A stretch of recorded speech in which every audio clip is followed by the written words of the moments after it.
Hello everyone.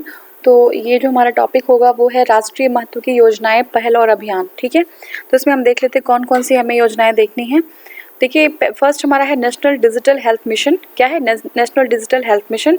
फिर है प्रधानमंत्री गरीब कल्याण अन्न योजना का द्वितीय चरण, प्रधानमंत्री उज्ज्वला योजना, मनरेगा योजना, एक राशन एक कार्ड योजना, आरोग्य संजीवनी स्वास्थ्य बीमा योजना, श्रमिक आयोग, गरीब कल्याण रोजगार अभियान, पोषण अभियान, स्वच्छ भारत अभियान, प्रधानमंत्री किसान सम्मान निधि, संकल्प और स्ट्राइव योजना, वन धन योजना, खाद्य सुरक्षा मित्र योजना, सुमन योजना, समग्र शिक्षा जल सुरक्षा अभियान, प्रधानमंत्री मानधन योजना, फेम इंडिया योजना का दूसरा चरण, और इसके बाद फिर है आपका सबका विश्वास योजना, राष्ट्रीय डिजिटल पुस्तकालय, फिट इंडिया मूवमेंट, और इसके बाद आप देखेंगे नमामि गंगे परियोजना, राष्ट्रीय नदी संरक्षण योजना के लिए केंद्र से 5,800 करोड़ रुपए की स्वीकृति।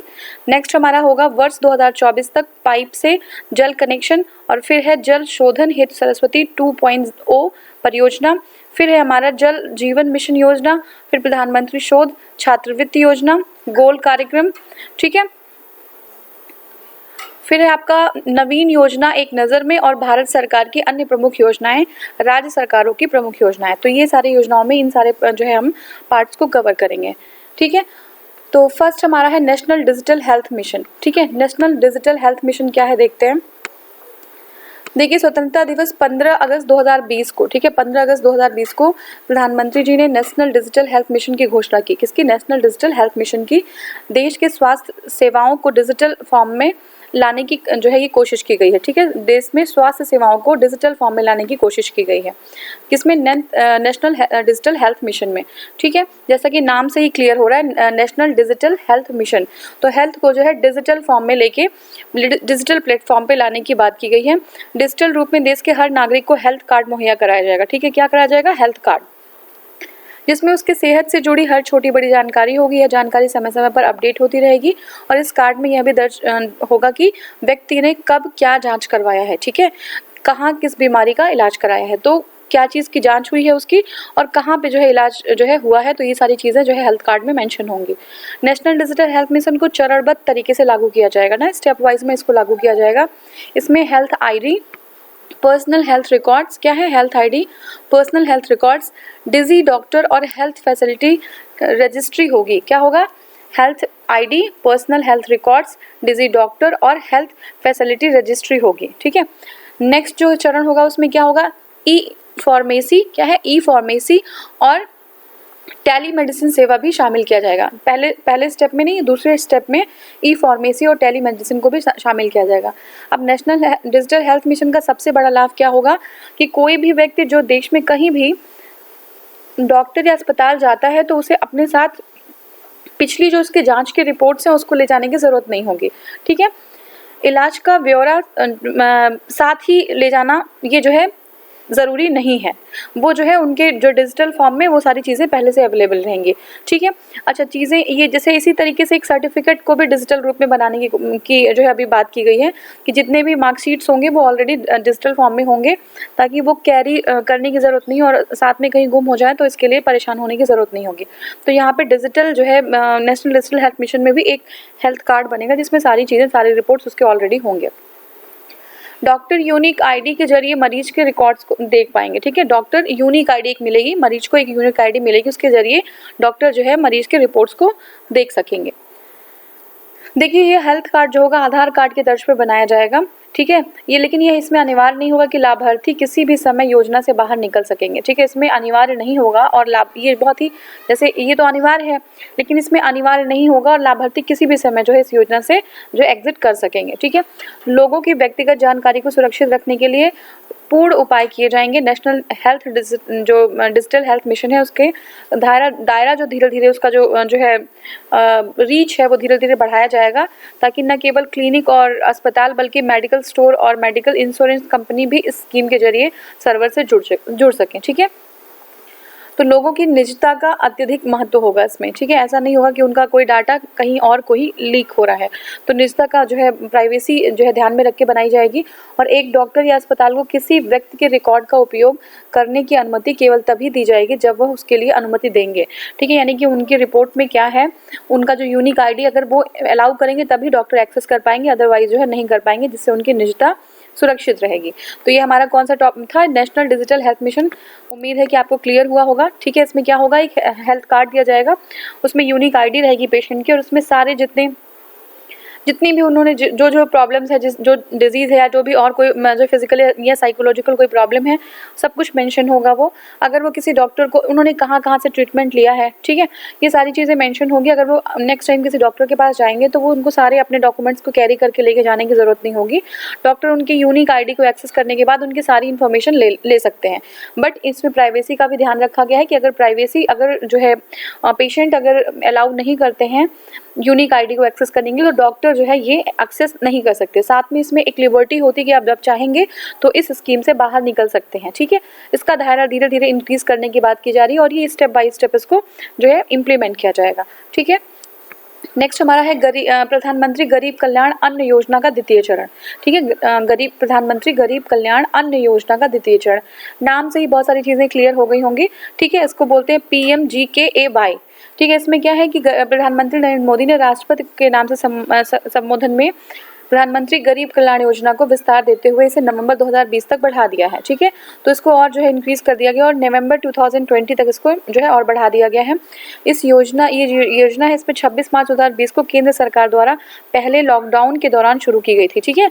तो कब ये इंपॉर्टेंट है, अपडेट ध्यान रखिएगा, 26 मार्च 2020, ठीक है। 26 मार्च 2020 को केंद्र सरकार द्वारा लॉकडाउन के जो है दौरान शुरू की गई थी।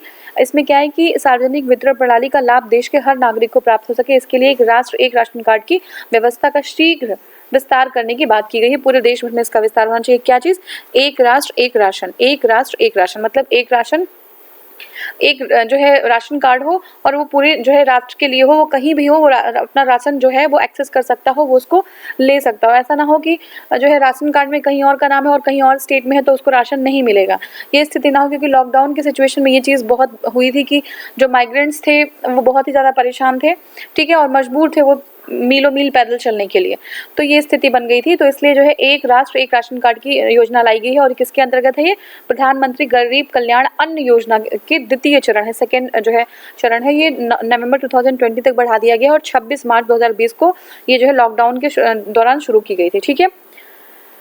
देखिए पहला चरण कोविड-19 महामारी के खिलाफ लड़ाई में प्रधानमंत्री गरीब कल्याण पैकेज, ठीक है, प्रधानमंत्री गरीब कल्याण पैकेज का हिस्सा है ये। और इसके पहले चरण में 5 किलो गेहूं, याद रखिएगा कितना, 5 kg जो है वीट गेहूं और चावल, ठीक है, के अतिरिक्त क्षेत्रीय प्राथमिकताओं के अनुसार 1 किलो दाल भी जो है प्रदान की गई है, ठीक है। तो जिस क्षेत्र में उनकी प्राथमिकता को देखते हुए 5 किलो चावल और गेहूं तो है ही, 1 किलो दाल भी प्रोवाइड किया गया है, किसमें, जो है प्रधानमंत्री गरीब कल्याण योजना में। ये पहला चरण है, ठीक है। दूसरा चरण ध्यान रखिएगा, इसमें द्वितीय चरण की योजना से संबंधित मुख्य बातें क्या है देख लेते हैं। देखिए इसमें 80 करोड़ से अधिक लोगों को नवंबर 2020 तक 5 किलो गेहूं और 5 किलो चावल मुफ्त में प्रदान किए जाएंगे। इसके अतिरिक्त प्रत्येक परिवार को प्रतिमाह 1 किलो चना भी दिया जाएगा।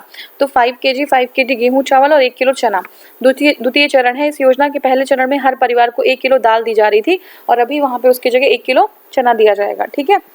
अब इस योजना के 5 महीने और बढ़ा दिए जाने पर 90,000 करोड़ रुपए एक अतिरिक्त खर्च आएगा।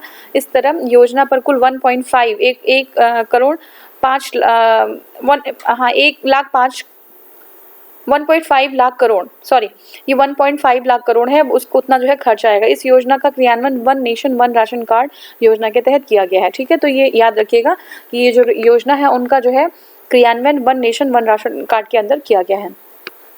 अब प्रधानमंत्री उज्ज्वला योजना, आप सभी लोग को उज्ज्वला योजना के बारे में पता है, फिर भी इसको एक बार रिवीजन करेंगे। देखिए कोरोना महामारी के चलते देशव्यापी लॉकडाउन में केंद्र सरकार द्वारा शुरू की गई प्रधानमंत्री गरीब कल्याण योजना, कौन सी, प्रधानमंत्री गरीब कल्याण योजना के तहत किसके अंतर्गत है, प्रधानमंत्री गरीब कल्याण योजना, ठीक है। उसके तहत 1 अप्रैल 2020 को, कब 1 अप्रैल 2020 को से जून 2020 तक के लिए मुफ्त में लगभग 8 करोड़ रुपए कितना 8 करोड़ रुपए प्रधानमंत्री उज्ज्वला योजना के लाभार्थियों को प्रतिमाह के हिसाब से 3 LPG सिलेंडर प्रदान किए जाएंगे। तो पर मंथ 3 LPG सिलेंडर दिए जाएंगे। कितने? 3 LPG सिलेंडर। ठीक है, अब मेन पॉइंट क्या है देख लेते हैं इसको। स्वच्छ ईंधन बेहतर जीवन। ठीक है, स्वच्छ ईंधन बेहतर जीवन के नारे के साथ केंद्र सरकार ने 1 मई 2016 को, कब? केंद्र सरकार ने 1 मई 2016 को प्रधानमंत्री मोदी जी के नेतृत्व में समाज कल्याण योजना प्रधानमंत्री उज्ज्वला, ये कौन सी योजना? ये समाज कल्याण की योजना है, प्रधानमंत्री उज्ज्वला योजना की शुरुआत की कब? 1 मई 2016 को। ठीक है, ये डेट याद रखिएगा, 1 मई 2016 को। ठीक है, ये इसमें मेन फोकस का था कि धुआं रहित ग्रामीण जो है भारत की परिकल्पना की जाती है। ठीक है ना, और किसकी? धुआं रहित ग्रामीण जो है भारत की परिकल्पना। और इसमें 2019 तक 5 करोड़ परिवारों को, विशेषकर गरीबी रेखा से जो नीचे लोग रह रहे हैं, उनकी महिलाओं को रियायती जो है LPG सुविधा प्रदान करने का लक्ष्य। कितने? 5 करोड़ फैमिलीज को। ठीक है, 5 करोड़ परिवार को, जो विशेषकर जो गरीबी रेखा के नीचे रह रहे हैं। इस योजना से LPG के उद्योग में वृद्धि होगी और उपयोग में वृद्धि होगी, और स्वास्थ्य संबंधी जो विकार हैं, वायु प्रदूषण, वनों की कटाई से कम, जो विमेंस होती हैं गांव में, तो अगर LPG नहीं होता उपलब्ध तो क्या होता है? चूल्हे पे खाना बनता है, जिसके लिए लकड़ी या फिर गोबर की विभिन्न तरीके से उपली वगैरह का यूज़ करके वो खाना बनाती हैं, जो उनके स्वास्थ्य के लिए बहुत ज़्यादा हानिकारक होता है। और जो हमारा इन्वायरमेंट है वो भी पोल्यूट हो रहा है, जो आपका जो है पेड़ पौधे उनको भी नष्ट किया जा रहा है। तो ये सारी प्रॉब्लम्स जो है दूर हो जाएगी इससे। और साथ में पेरिस क्लाइमेट में जो हमारा जो एग्रीमेंट था उसको भी हम जो है कहीं कंप्लाई कर पाएंगे, SDG गोल्स में भी हम अपना कंट्रीब्यूट कर पाएंगे। ठीक है, तो ये सारी चीज़ें। मनरेगा योजना एक बार देख लेते हैं। देखिए, जून 2020 में उत्तर प्रदेश के ने राजस्थान को पीछे छोड़ते हुए मनरेगा द्वारा सर्वाधिक रोजगार देने का रिकॉर्ड कायम किया, बहुत ही इंपॉर्टेंट एग्जाम के लिए। तो देखिए, यूपी ने पहले तो राजस्थान सबसे ज़्यादा एम्प्लॉयमेंट दे रहा था, अभी यूपी जो है सबसे ज़्यादा एम्प्लॉयमेंट दे रही है, किसमें? मनरेगा में। ठीक है, तो ये हो गया। अब हम देखेंगे, देखिए अभी तक उत्तर प्रदेश ने 57 लाख मजदूरों को रोजगार देने का काम किया। कितने? 57 लाख मजदूरों को। ठीक है, भारत सरकार के हालिया आंकड़ों के अनुसार मास्टर रोल में दर्ज संभावित कार्यशील मजदूरों की संख्या छत्तीसगढ़ में जो है, अब ये आपको नंबर नहीं जानना है, यह मजदूरों की संख्या पूरे देश में सबसे अधिक है। ठीक है, तो छत्तीसगढ़ में जो संख्या है वो सबसे अधिक है, सबसे ज़्यादा लोगों को दिया है संख्या के अनुसार। ठीक है ना, और इसके अलावा पिछले 9 सालों में छत्तीसगढ़ ने 1 करोड़ 98 लाख मानव दिवस का रिकॉर्ड कायम किया है। ठीक है ना, तो ये जो है छत्तीसगढ़ का था। मेन जो पॉइंट है वो देख लेते हैं। देखिए, PM गरीब कल्याण योजना के तहत 1 अप्रैल 2020, कब? 1 अप्रैल 2020 से मनरेगा मजदूरी में 20 रुपए की बढ़ोतरी। कितना? इसमें मजदूरी में 20 रुपए की बढ़ोतरी की जाएगी। ठीक है, मनरेगा के तहत मजदूरी में 20 रुपए, देखिए आप ध्यान दीजिएगा, अप्रैल 2020 से 20 रुपए की बढ़ोतरी की जाएगी। और मजदूरी बढ़ाने के प्रत्येक श्रमिक को प्रतिवर्ष 2000 रुपए से अतिरिक्त का लाभ होगा। हर साल जो है अगर हम सारा जोड़ ले तो 2000 से ज़्यादा का लाभ हो जाएगा इनको। और इसके तहत 62 करोड़ रुपए जो है करोड़ परिवार लाभान्वित होंगे। तो इतना ज़्यादा डेटा जानने की ज़रूरत नहीं है। इसमें देख लेते हैं, उल्लेखनीय तालाबंदी यानी कि लॉकडाउन के दौरान प्रवासी जो मजदूर थे उनके गृह नगर लौटने के कारण 6 राज्यों यानी कि 116 जिलों में बिहार के 32, उत्तर प्रदेश के 31 और मध्य प्रदेश के 24, राजस्थान के 22 और झारखंड के 3, उड़ीसा के 4 जिले शामिल हैं। इसमें मनरेगा के तहत काम की मांग 86% वृद्धि हो गई है। सोचिए 86% वृद्धि हो गई है मनरेगा में जो है जो आपके एम्प्लॉयमेंट की। ठीक है ना, काम के लिए वो मांग कर रहे हैं 86% वृद्धि। क्योंकि अब एक बार ये भी देख लीजिए कि सबसे ज़्यादा जिले किस में हैं, तो 32 यूपी में हैं और आपका बिहार में 32 हैं। ठीक है, बिहार में 32 हैं और यूपी में 31 जिले हैं जहाँ पे प्रवासी लोगों की जो है संख्या ज़्यादा है, जो लोग अब वापस लौट के आए हैं। ठीक है, और 116 जिले हैं टोटल, 6 राज्यों के 116 जिले, तो ये भी ध्यान रखिएगा। नेक्स्ट हमारा मनरेगा कार्यक्रम के बारे में समझ लेते हैं। तो ये 2005 में जो है स्टार्ट किया गया था नरेगा, एज अ नरेगा। ठीक है, राष्ट्रीय ग्रामीण योजना गारंटी अधिनियम 2005 के रूप में प्रस्तुत किया गया था और 2 अक्टूबर 2009 को, ठीक है, 2 अक्टूबर 2009 को इसका नामकरण महात्मा गांधी राष्ट्रीय ग्रामीण योजना गारंटी अधिनियम मनरेगा कर दिया गया था। ठीक है, तो आपको ये याद रखना है कि 2005 में जो है नरेगा था ये, और 2 अक्टूबर 2009 में मनरेगा के नाम से इसको स्टार्ट कर दिया गया। ठीक है, 2 अक्टूबर 2009। ग्रामीण भारत को श्रम की गरिमा से परिचित कराने वाला मनरेगा रोजगार की कानूनी स्तर पर गारंटी देने वाला विश्व का सबसे बड़ा सामाजिक कल्याणकारी कार्यक्रम है। ठीक है, तो क्या है, ग्रामीण भारत को श्रम की गरिमा से परिचित कराने वाला जो मनरेगा है वो कानूनी स्तर पर गारंटी देने वाला विश्व का, ठीक है, वर्ल्ड का सबसे बड़ा सामाजिक कल्याणकारी जो है कार्यक्रम है ये मनरेगा। ठीक है, अब इसमें क्या होता है कि इसमें अकुशल श्रम करने वाले इच्छुक सदस्य, जो इच्छुक वयस्क सदस्य हैं, उनके लिए 100 दिन का जो है काम की उनको गारंटी प्रोवाइड की जाती है। 100 डेज वो काम करेंगे। ठीक है, बेरोजगारी, दैनिक बेरोजगारी भत्ता और परिवहन भत्ता 5 किलोमीटर से अधिक दूरी की दशा में प्रावधान किया जाएगा। ठीक है, बेरोजगारी अगर उनको जो है रोजगार 100 दिन का नहीं मिलता तो भी उनको उसके लिए कंपनसेट किया जाएगा। ठीक है, और ये जो है प्रावधान है इसमें। और नेक्स्ट हमारा है एक राष्ट्र एक राशन कार्ड योजना। ठीक है, एक राष्ट्र एक राशन कार्ड योजना क्या है, देखिए प्रधानमंत्री मोदी ने अपने राष्ट्र के नाम पर संबोधन किया और उसमें प्रधानमंत्री गरीब कल्याण योजना, कौन सा अभी हमने जस्ट देखा था, प्रधानमंत्री गरीब कल्याण योजना को नवंबर 2020 तक के लिए बढ़ा दिया है। ठीक है, अब क्या है कि इसमें वन नेशन वन कार्ड जो है क्रियान्वित किया जाएगा और 2019 में केंद्रीय उपभोक्ता मामले, खाद्य एवं सार्वजनिक वितरण मंत्रालय, जिसको कहते हैं ministry of consumer affairs, food and public distribution, ठीक है, उन्होंने 30 जून 2020 तक पूरे देश में एक राष्ट्र, कब तक, 30 जून 2020 तक पूरे देश में one nation one ration card की योजना की लागू करने की घोषणा कर दी है। अब ये है क्या, इसमें ये होता है कि इसके तहत जो सार्वजनिक वितरण प्रणाली पीडीएस सिस्टम है उसके अंतर्गत आने वाले जितने भी लाभार्थी हैं वो देश के किसी भी भाग में खाद्यान्न प्राप्त करने के लिए सक्षम हो पाएंगे, कहीं भी। ठीक है, अगर वो बिहार के, अगर वो दिल्ली में है या किसी भी एरिया में है तो उनको जो है वो खाद्यान्न अपना प्राप्त कर सकेंगे। यह योजना मोबाइल नंबर पोर्टेबिलिटी, ठीक है, मोबाइल नंबर पोर्टेबिलिटी की तरह है। ठीक है, अब यहाँ पे मोबाइल पोर्ट में अपना नंबर नहीं बदलता और आप देश भर में एक ही नंबर का इस्तेमाल कर सकते हैं। जैसे हम कभी वोडाफोन है तो हम अगर उसमें जियो में कन्वर्ट करा लें तो क्या होता है कि हमारा नंबर तो थोड़ी ना चेंज होता, नंबर नहीं चेंज होता, लेकिन करना क्या होता है कि जो है हमारा और वो हम जो है देश भर में कहीं भी एक्सेस कर सकते हैं उसी नंबर से हम कहीं भी। तो ऐसे ही सेम जो है हमारा इसमें होगा, ये समझाने के लिए बताया गया है। ठीक है, सरल भाषा में कहा जाए तो ये योजना क्या है, इसके तहत एक राज्य से दूसरे राज्य में जाने पर आप अपने राशन कार्ड का इस्तेमाल कर सकते हैं। अभी तक ऐसा नहीं था। ठीक है, तो ये चीज़ हो गई। अब देखिए अगर प्रेजेंट में देखें तो आंध्र प्रदेश, गुजरात, हरियाणा, झारखंड, कर्नाटक, केरल, महाराष्ट्र, राजस्थान, तेलंगाना और त्रिपुरा ऐसे 10 स्टेट्स हैं जहाँ पे खाद्यान्न वितरण का 100% कार्य पीओएस मशीनों के जरिए होता है। तो पीओएस मशीन होती है, उनके जरिए जो है इन जगहों पे खाद्यान्न वितरण होता है। ठीक है, बहुत जगह फिजिकली भी होता है, तो बहुत जगह क्या सारी जगह फिजिकली होता है, इन 10 स्टेट्स में ही जो है पीओएस के थ्रू होता है।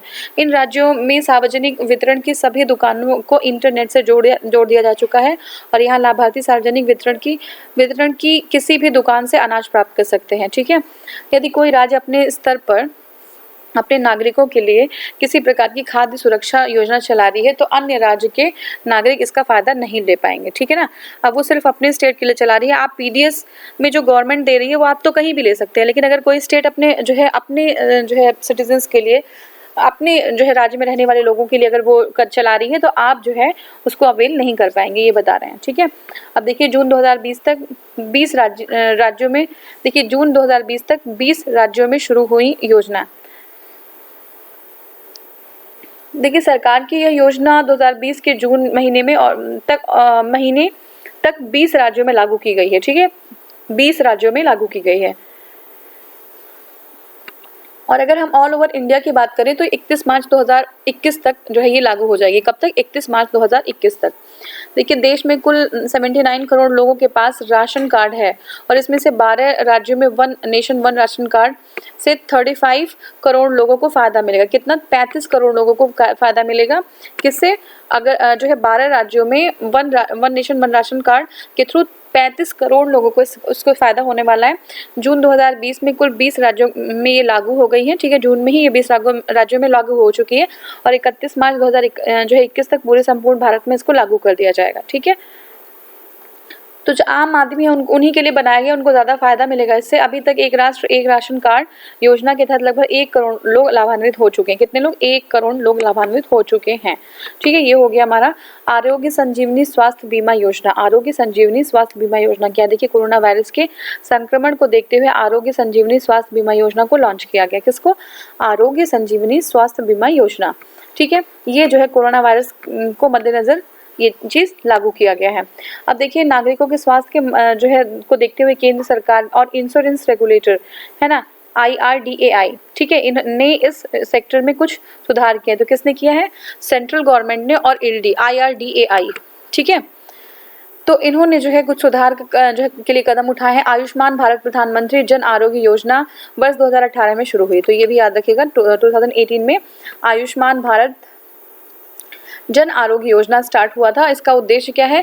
40% आबादी यानी कि 50 करोड़ लोगों को फ्री में जो है स्वास्थ्य सुविधा मुहैया कराना। 40% आबादी, अगर 100% तो 40 जो है % लोगों को, और 50 करोड़ लोगों को, टोटल 50 करोड़ लोगों को फ्री में जो है स्वास्थ्य सुविधा मुहैया कराना। अब देखिए, insurance regulatory and development authority ने बीमा कंपनी के लिए standard health insurance product launch करने को अनिवार्य बना दिया है। ठीक है, तो बीमा कंपनियों के लिए इन्होंने IRDAI ने क्या किया है? बीमा कंपनियों के लिए ये जो है अनिवार्य बना दिया है कि वो standard health insurance product launch करें। ठीक है, ये हो गया हमारा IRDAI द्वारा जो गाइडलाइंस है उनके मुताबिक सभी जनरल और हेल्थ इंश्योरेंस कंपनियों को 1 अप्रैल 2020 से ही एक uniform health insurance product launch करना ज़रूरी है। यूनिफॉर्म हेल्थ इंश्योरेंस प्रोडक्ट, ठीक है। इस पॉलिसी का एक समान नाम आरोग्य संजीवनी पॉलिसी होगा। इसका मकसद क्या होगा? इसका मकसद होगा आसान और मानक स्तर जो है एक क्रिएट करना है। इंश्योरेंस को आसान और मानक स्तर का बनाना है, जिससे ज़्यादा लोग इसको खरीद सकें और इससे ज़्यादा लोग इसकी पहुंच जो है ज़्यादा लोगों तक हो सके। अब देखिए, देश में 29 हेल्थ इंश्योरेंस और जनरल इंश्योरेंस कंपनियां इस पॉलिसी को दे रही हैं। कितनी? 29, ठीक है। 29 जो है हेल्थ इंश्योरेंस और जनरल इंश्योरेंस कंपनियां इसे दे रही हैं। आरोग्य संजीवनी हेल्थ प्लान है जिसमें 1 साल के लिए, अब ये इंपॉर्टेंट है, देखिए 1 साल के लिए 1.5 लाख रुपए का जो है लिमिटेड कवर मिलता है। तो 1 ईयर के लिए 1.5 लाख रुपए का लिमिटेड कवर मिलता है। इसकी सालाना प्रीमियम अगर देखें तो 4000 से लेके 7500 रुपए तक है। ठीक है, तो जो एनुअल जो इसका प्रीमियम है वो 4000 से लेके 7500 रुपीज़ तक है, और इसे एक व्यक्ति पारिवारिक फ्लोटर प्लान के तहत भी खरीद सकते हैं। ठीक है, अब इसमें पति पत्नी बच्चे माता पिता सभी शामिल हो सकते हैं। इसमें कम से कम 1 लाख रुपए से लेके 5 लाख रुपए का निवेश कर सकते हैं। ठीक है, अगर किसी को निवेश करना तो 1 से 5 लाख रुपए का निवेश कर सकते हैं। इसमें प्रीमियम को अपने मुताबिक मासिक, तिमाही, छमाही, सालाना के आधार पर ले सकते हैं। ठीक है, किसी को मासिक जो है मंथली भरना है, किसी को तिमाही, छमाही, सालाना, तो अपने अकॉर्डिंग ले सकते हैं। तो ये हमारा हो गया। अब नेक्स्ट हमारा गरीब कल्याण रोजगार अभियान। ठीक है, गरीब कल्याण रोजगार अभियान, तो देख लेते हैं गरीब कल्याण क्या है। देखिए, 20 जून 2020 को, कब? 20 जून 2020 को प्रधानमंत्री नरेंद्र मोदी जी ने कोविड-19 महामारी के दुष्प्रभावों से प्रवासी जो मजदूर हैं उनको बचाने के लिए गरीब कल्याण रोजगार अभियान जो है की शुरुआत कर दी थी। ठीक है, कब? 20 जून 2020 को। अब ये क्या है विशेषता? देखिए, ये जो है हम उनको जो प्राथमिकता देंगे जो प्रवासी मजदूर हैं और जो है अभी फौरी ज़रूरतों को पूरा करने के उद्देश्य से, फौरी मतलब तत्काल की ज़रूरतों को पूरा करने के उद्देश्य से जीविकोपार्जन के अवसर उपलब्ध कराना है। ठीक है, तो अभी जो तत्काल के इनके जो है ज़रूरत है उनको जो है कंप्लीट कर पाए, वो उनको कवर कर पाए, इसके लिए जो है इनको तत्काल के लिए जो है क्या कराना है? जीविकोपार्जन के अवसर जो है प्रोवाइड कराना है। जो आपस में पैतृक जिलों जो आप वापस अपने पैतृक जिलों में जा चुके हैं, विशेषकर ग्रामीण नागरिकों को। ठीक है, तो मान लीजिए कि कोई जो है अगर वो MP, UP, बिहार कहीं भी रहते हैं, वो जो है दिल्ली, मुंबई कहीं पे जॉब कर रहे होंगे और कोविड की वजह से वो अपने वापस आ गए होंगे, तो उनके लिए जो है अब उनके पास तो जीविकोपार्जन का कोई साधन नहीं होगा, तो उनके लिए जो है उनके स्थान पे जीविकोपार्जन के लिए साधन उपलब्ध कराना है। इस ये जो मिशन है मोड के आधार पर 6 राज्यों में या इंपॉर्टेंट है, देख लीजिएगा कितने, 6 राज्यों के लिए 116 जिलों में 125 दिन में पूरा किया जाएगा। ठीक है, तो ये जो अभियान है ये मिशन मोड पे होगा और 6 स्टेट में 116 जिलों में 125 दिन में पूरा किया जाएगा। तो ये हमारा था इसमें 50,000 करोड़ रुपए को लोक निर्माण कार्य करने के लिए जो है संपन्न किए जाएंगे। योजना का कार्यान्वयन क्या है? 12 अलग अलग मंत्रालयों में जो है कंबाइंड एफर्ट से, ठीक है, 12 अलग अलग मंत्रालय उनके कंबाइंड एफर्ट से चलाया जाएगा, जिसमें ग्रामीण विकास मंत्रालय, पंचायती राज, सड़क परिवहन, राजमार्ग, खाद्यान्न और पेयजल एवं स्वच्छता, पर्यावरण, रेल, पेट्रोलियम और प्राकृतिक गैस, नवीन एवं अक्षय ऊर्जा, सीमा सड़क और दूरसंचार एवं कृषि मंत्रालय सम्मिलित है। तो ये है।